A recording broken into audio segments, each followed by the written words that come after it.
Make sense. Football Friday. Pull up a chair, put your phone somewhere, got me on a desktop, laptop, in your car, on your television set. It is a Football Friday. It's been an amazing week for the National Football League. Coming out of a holiday, we're all celebrating now the news that we're hearing from Cincinnati now with Damar Hamlin. And the fact that he was able to address his team is such great news. Those players in Cincinnati, the players in Buffalo, and people around the league can now rest. At least we're in a great place now where it looks like he's going to have full recovery. And he's got a long way to go. But I'll tell you, man, it's been really rewarding to watch how people have responded and how people have, rallied around Damar and all that. And I think it's been absolutely spectacular. I welcome you aboard. Please hit the like button. We are absolutely packed. It is week 18 of the NFL. Some games are going to look like exhibition football games this weekend, and some games have major significance. Now, the NFL came in, and they gave us a little bit of the skinny on what's going to happen in the AFC Championship game. Looks like there's going to be a neutral site for the championship game. We still have to wait and see how this thing all plays out this weekend. Boy, I'll tell you what. I actually have to give – I'm not big at doing this. I got to give the NFL kudos on how they've handled themselves this week. I think they've handled themselves with great professionalism.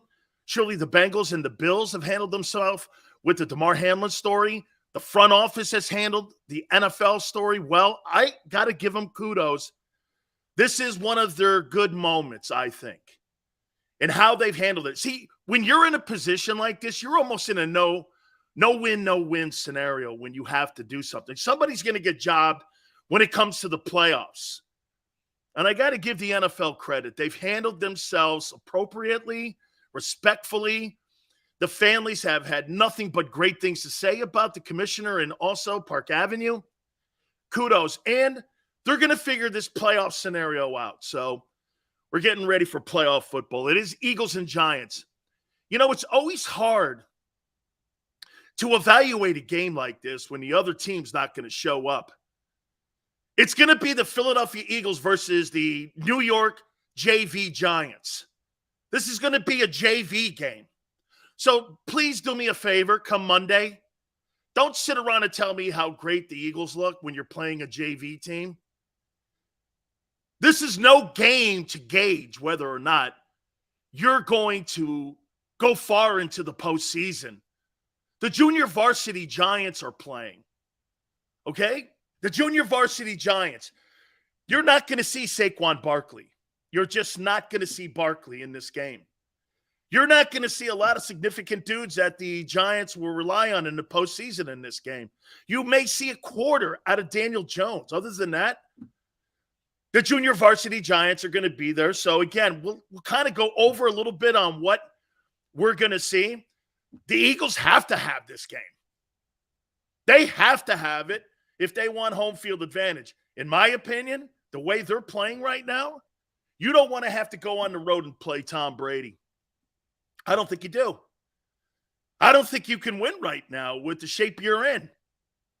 I do not believe you can win. Let's do this for a second. Let's take a look at some of the teams that are going to be in the postseason and match your coaching staff up versus them. How do you feel about Nick Sirianni and his coaching staff versus Todd Bowles and Byron Leftwich and Bruce Arians? I don't know. And Tom Brady? How do you feel about Sirianni versus Matt LaFleur and Aaron Rodgers? How do you feel about Kyle Shanahan and Sirianni's group? Ryan's also the defensive coordinator. I think you match up exceptionally well. Well, I don't know. The coaching job that's done up in Minnesota this year has been spectacular. I think it's going to be very interesting to see how the coaching staff matches up. By the way, coaching staffs versus some of the better teams. You think you've got a better coaching staff than Sean McDermott? You think you got a better coaching staff than Andy Reid in Kansas City? Do you think you got a better coaching staff than the guys in Cincinnati? I don't know. Yet to be determined. Yet to be determined. Hey, I'm not going to start the show up by saying they can't get it done. Because I mean, again, I don't really subscribe to crystal ball talk. But what we'll do here is say, I think there's a lot of pressure on that coaching staff going into the postseason. I really do. I think there's a lot of pressure on them. Look, I think Jalen Hurts is going to handle the pressure exceptionally well. I really do. Here's what they're talking about now. We're going to play Jack Driscoll at right tackle. What does it matter versus the junior varsity Giants? Want to get him a little time over there? Okay. You know, maybe this is the game. This is going to look kind of like an exhibition football game. So maybe you should put him over there. Okay? Maybe you should. Let's see how it looks. Put Mulatto over on the right side. Put Driscoll over on the left side. You want to do a little bit of experimenting during this game? The Giants aren't going to be playing their frontline guys. Why not, right? Here's what I think happens in the game. The Eagles will beat them 48-10. I'm not sure what else to say. I don't know the players that are going to be on the field for the Giants. I have no idea. You're going to see a lot of the backups. You're going to see a lot of the third team guys. You're not going to see frontline guys playing in this ball game. So should you beat them? I mean, yeah. Especially when you have the Eagle front team playing against the backups. But you never know in a divisional game. Do you? How many players should you rest? When do you take the players out? When will you know?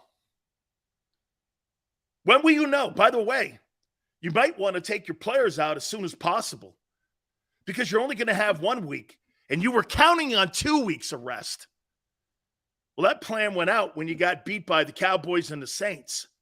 That plan's not there anymore. There's no 2-week rest. So once you get the game out of hand, the reason I'm going here, how many people think that this coaching staff knows how to handle this situation going into Sunday, playing against a junior varsity Giants team? Are you going to overplay the players in this game? Are you going to underplay the players? Who are you sitting? Who are you not sitting? Who are you going to start pulling out, putting some guys in? Are you going to pull too many guys out and the Giants make a rally on you? You think they're that creative that they know what to do? I didn't see it in New Orleans. I didn't see it in a game that mattered. Why would I think they're going to do it in a game that doesn't matter? Kicking the Giants' ass? Okay. That's nothing to cheer at. Here we go again with fool's gold. This will be a fool's gold performance. Everybody will put big numbers up. We'll be sitting here on Monday talking about how the team is overhyped again. And you guys will be telling me how great they are because they beat a JV Giant team. Breaking down Giants, junior varsity versus the Eagles on Sunday. Come on, man. The only significant thing in this game is how long Sirianni and the Eagles are going to play the frontline starters. That decision has been made in New York already. They're not playing them. My question is, you know what I can't wait to watch? Do you know what the story is on Sunday? The story is on Sunday, Jalen Hurts' health, how Sirianni handles the 22. When does he pull him out? Okay, that's the story. It's not whether or not the Eagles are going to win. Jesus Christ, I hope not. Dude, if that becomes a story, there's a problem on your team bigger than what we're talking right now. These guys have to be smart. They weren't smart in Chicago. They weren't smart in Dallas. They weren't smart against the Saints. All of a sudden now, you think they're going to flip a switch and they're going to roll into the playoffs and they're going to be a dominant team? I don't buy that. I don't buy that. I don't think your coordinators match up very well against a lot of the teams with really good coaches in the playoffs, AFC or NFC. Where would you rank this coach? You know, it's funny. We've been ranking Jalen Hurts. We've been ranking Jalen Hurts in the top 3. I want to show you something here. We've been ranking Jalen Hurts in the top 3, 1, 2 when it comes to the MVP race, right? All year. Where would you rank the coaching staff with all 14 teams? Out of 14 teams, where would you put this coaching staff? Where would you put them in the rankings? I want to show you something here. The quarterback is a top 3 guy this year. He's played better than any quarterback, in my opinion, in the NFC in 2022, heading into the 2023 postseason. That's a fact. His performance has dictated that. In my opinion, he's been the biggest surprise at the position of any quarterback, top 5. You're out of your tree. This guy here, Neil, thinks that the Eagles have a top 5 coaching staff. You're not the best coaching staff in the NFC East. Washington and New York are. Are you crazy? Top 5. Got your quarterback killed in Chicago. You can't figure out your backup. You can't know anything on how to use your Pro Bowl running back. Are you insane? Top 5. Give me a break.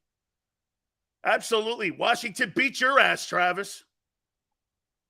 Outcoached you in the second game. Tell me I'm wrong. The Washington Commanders outcoached the Eagle coaches in the second game once they got a good look at you. 12 sacks in game 1, turned around and beat your ass. How do you go from the moon to the sun in 3 weeks?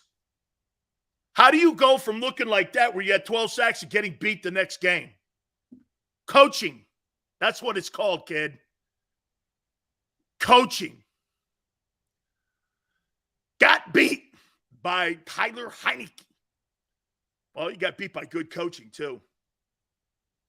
Where would you truly rank? Where would you That's right. He goes, where's he now? He's at home. You got beat by 2 shitty teams this year, Washington and New Orleans. 2 shitty teams. Congratulations. That's something to put out there. Here. Your most impressive win this year is against the Vikings. And your 2 most you got more disappointing losses than you do impressive wins this year. Tell me I'm wrong. Hey, is that a fact? The Eagles have more disappointing losses than impressive wins. Vikings are your most impressive win. The rest of them?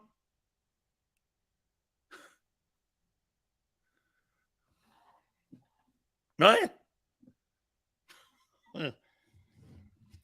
Where would you rank your coaching staff? Let me think. If I had to put Sirianni's coaching staff with the top 14 teams in the playoffs that are going to be in the playoffs, both AFC and NFC, 10, 11, somewhere down there, 10 or 11, 10 or 11, you're going to go into the playoffs with a coaching staff that couldn't coach Temple. I am so looking forward to the playoffs this year. I want to see. Here, I'm going to tell you this too. I'm going to compare Sirianni to somebody. Are you ready? I'm going to compare Sirianni to somebody. I'm going to compare him to Matt LaFleur. How many people think Matt LaFleur is a good coach, or do you think it's more Rodgers? I think it's 75% Aaron Rodgers. I don't think Matt LaFleur, I don't care what his record says. I don't think that guy's a good coach. I think he has a knee-jerk reaction. I think he's emotional on the sidelines when it comes to his play calling. I think his situational play calling is suspect at best. His handling of the halves are horrible going into the 2-minute drill at the end of ball games. His handling of timeouts, all of that. I question him. This guy's got a sensational record. If you look at it, you're like, wow, that's Rodgers. Rodgers is, when that guy's not on that Packer team, Matt LaFleur will be exposed. I promise you.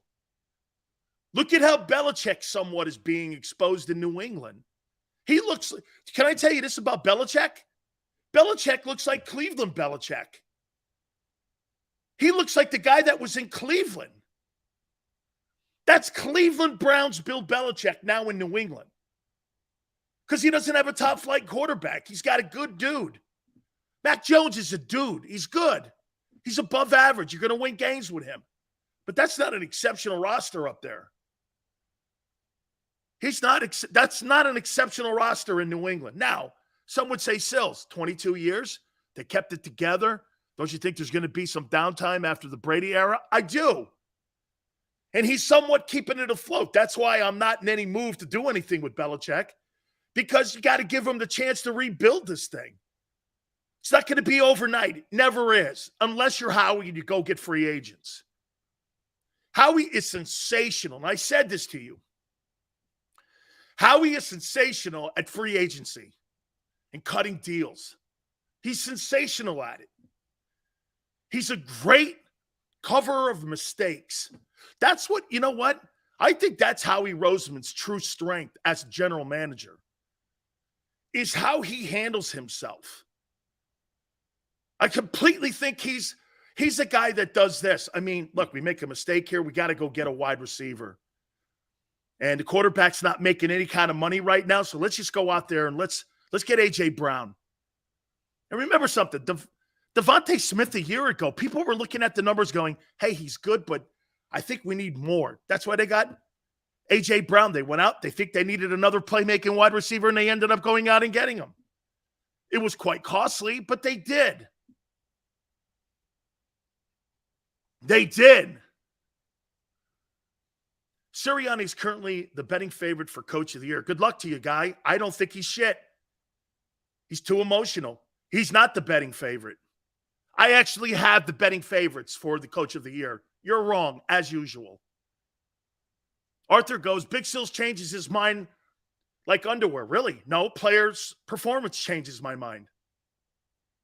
If a guy gets better when you have a take on something and a player got better, should I sit there and keep saying that he sucks? Or should you say this, the kid's getting better?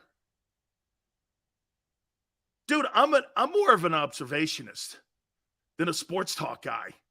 Whatever's going on, I observe. And if players get better, you give them kudos. If players start sucking, you tell the truth. That's the problem that some people like Arthur and other people have. Arthur, I appreciate that. Thank you. That's all, Arthur, it is, really. Arthur, it's player performance that changes opinions, not me. Jalen Hurts has gotten so much better this year. Is that true or not? Okay? Watch this. You say never all the time, though. Devonta got 100 yards. Bro, how many times do you want to hear? I said I got that wrong. I didn't get Hurts wrong. Never throw for 4,000 yards. Ever. Ever throw for 30 touchdowns. Ever. You're right. I got the receivers wrong. I got the quarterback right. He ain't throwing for 4,000 yards. Dual threat. Hurts got hurt. Duh. That was the point, Chris. That was the point. Dual threat doesn't play full seasons. And he doesn't have the skill in his arm to be able to put $4,000 up. Allen can miss games and still put 4,000 yards up in his sleep. Ever. Kid ain't thrown for 4,000 yards in his life. Triple threat. Dual threat. Those dual threat guys, man, are going nowhere.